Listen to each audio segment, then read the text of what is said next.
So, I mean, we made it to almost the end of June, and I dropped the ball on reviewing the Pride Month movies. I might kind of intersperse them throughout July too, alongside just normal ones too. I think that's probably the best way to get through the list that I was gonna do, but I. You know damn well I wasn't feeling well that when I not only missed Judy Garland's birthday, but also her death day, and didn't get anything up for either one. That should be telling. But anyway, today we are reviewing The Pirate, which critically, I feel like this one gets a lot of shit from a lot of people. But for me, it's weirdly one of my favorite ones, and it's hard to put into words why exactly, because it's kind of like in that same wheelhouse of movies where, on paper, is it a good movie? Not exactly. That said, does Judy look absolutely gorgeous in it? Absolutely. Is she at the top of her game in terms of her craft? Oh, hell yeah. Was she also train wrecking out pretty hard with her addictions, though, at that time, and it kind of shows around the edges? Also, yeah, I mean, there's a famous anecdote about the filming of this movie that she allegedly, I wasn't there, I can't say for sure, but allegedly she had, sewn a ton of pills on the inside of one of the dresses, and she had an argument with her then-husband, Vincent Minnelli, who was the director of the film, in her dressing room, and this all became known when it ripped a little bit and everywhere. How true that is, I wasn't there, but that is an anecdote about the filming of this, just for, just tell you where she was at. God, my hair looks terrible. It is so muggy in here. Anyway, I'm sorry. Squirrel brain. So, basically, the gist of this film. It's another one of the Gene Kelly, Judy Garland movies, which, I'm very partial to. Gotta love Gene Kelly, my grandpa's favorite, as a tap dancer, so I kind of picked up a love for him, too. But, this one... God, I almost said Liza. Wow. Brain. Work. So, Judy plays, basically, an orphaned girl who's been raised by her aunt, I guess alongside her cousins and such, who is trying to marry her off because she's kind of a burden on her family just being there as an adult child. She's to marry, I guess, the mayor of the town, but she longs of the Caribbean and pirates and fantasy and this, that, and the other. And, I'm gonna be married to this super boring, fat, old man. Oh, great. I never got to see the world or anything. That was basically her attitude in this. So, on the day she's supposed to be fitted for her wedding gown, she works out something with her aunt to where, just at least let me see the sea, since we'll be in the seaside village and everything. Can I at least just see the ocean, please? And she doesn't exactly have permission. She kind of just takes off and does it anyway. Which is where she encounters Gene Kelly's character, who is a traveling showman. He's kind of part clown, part entertainer, dancer, magician. He's a jack of all trades in this. But basically just under actor in this. So he's basically got his traveling show of minstrels and such. And she has no interest in him whatsoever. She is a woman on a mission. How dare you bother me? Blah, blah, blah. Has quite the attitude on her for the position she is in. I must say, quite a damn attitude. Now, that's... Oh, hold on, there's a message. Hold up. Okay, sorry about that. Anyway, so... She pretty much has no interest in it at all. She goes off, I guess, to be fitted, has her portrait done, blah, blah, blah, blah, blah, does that whole thing. And it is a hot, sweltering Caribbean night and everything, and she cannot sleep because it's so muggy out. And she hears all this noise going on that night. She looks out the window. It's Gene Kelly and his group of players, and she kind of is alright, well, I'm intrigued. I can't sleep anyway. I'm gonna go sneak out and see them. Unbeknownst to her, he's got a whole hypnotism act in his whole thing, and he hypnotizes her.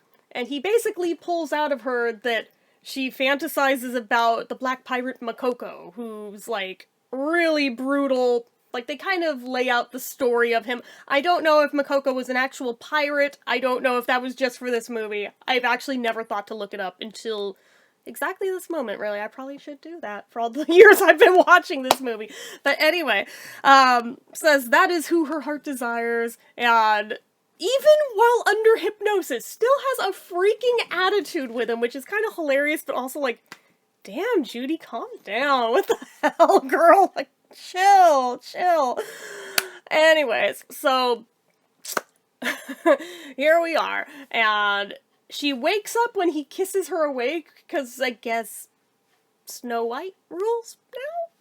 Question mark? I don't know. This is how he wakes her up, because he realizes, oh shit, I have to snap her out of it, and I don't really know how to snap him out of it.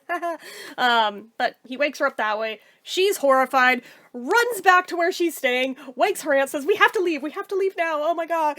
So they leave, and she runs off to go marry the mayor, like, the next day or whenever.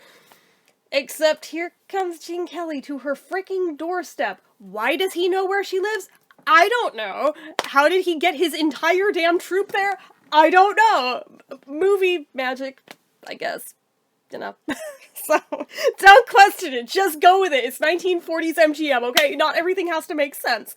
I will say, the music in this, chef's kiss. But anyways, he literally walks across a damn tightrope to get to her balcony to try to break in so he can talk to her, and she is having none of it. She is shuttering the door. She is, like, locking herself in her room. He still gets in, and, like, it's a whole to-do.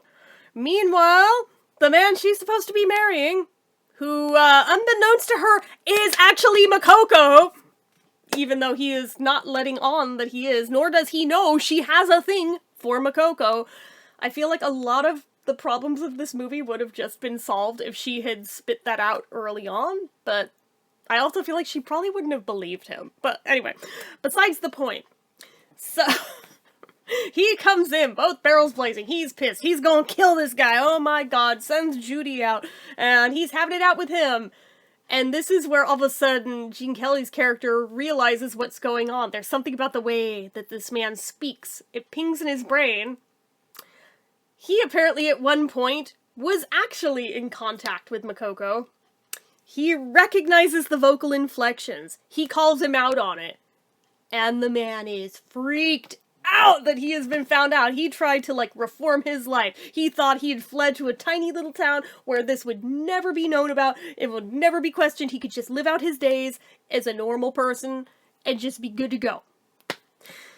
Not so much, apparently, because now he's like, I could out this whole thing, go sky high with it, I could blackmail you, this, that, the other, whole thing. But then he realizes, wait, he remembered all of a sudden what Judy said while she was hypnotized, and then, I have a plan.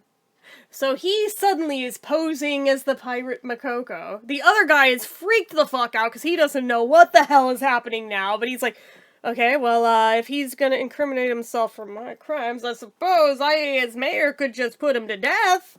You know, there's that. We could do that. It doesn't happen right away, though, because first, Gene is out here making these big threats about how he's gonna set torch to the town if he's not given this one woman that he's set his eyes on, and takes off with her. And apparently she's, like, kind of into it now that he's pretending to be this pirate that he is not actually. This is, like, the gaslighting movie on all of the damn levels. Oh my god. It's its own levels of problematic. I am the first to admit it. I'm the first to admit it. There is a whole epic meltdown scene once she's figured him out that he's not. It's kind of one of, like, in the Judy Garland fandom, that scene in and of itself is almost a meme. If you have never seen it, that scene alone might be worth your while to check out this movie for, just because it's freaking hilarious, because you're not entirely sure where the acting stops and the actual, in real life, drug-fueled rage starts. It's like, there is actually an element of danger you can feel here. It's like, I'm not sure she's 100% acting right now. Oh shit.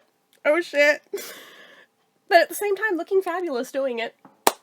Anyway, I am really bad at summarizing this movie that I've seen like 20 zillion times. I'm sorry. Anyways, so she's figured it out. She's still playing along. At this point, the real Makoko has sent for the fucking militia to come arrest Gene Kelly's character. Going to send him to the gallows and everything. But his one last final request is that he can perform one final act in front of everybody. It'll be his last request, and then you can put him to death, it's fine. Go ahead, hang me, whatever. But he wants to put on a show, and he does. He does like an act, he does a singing, dancing routine, he does be a clown. He does a whole thing. He starts doing the hypnotism act, except for, oh yeah, the aunt gets super pissed that this is happening again, because Judy's falling right into it.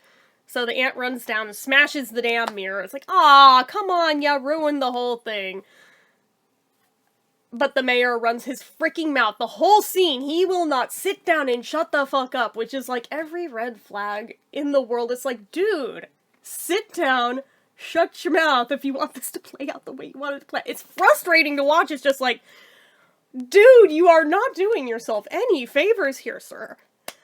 But the way that scene is constructed is one of my big major complaints of this film, because it's so rushed in certain parts of it that it's like, wait, was there part of this that was like cut out that was meant to be there?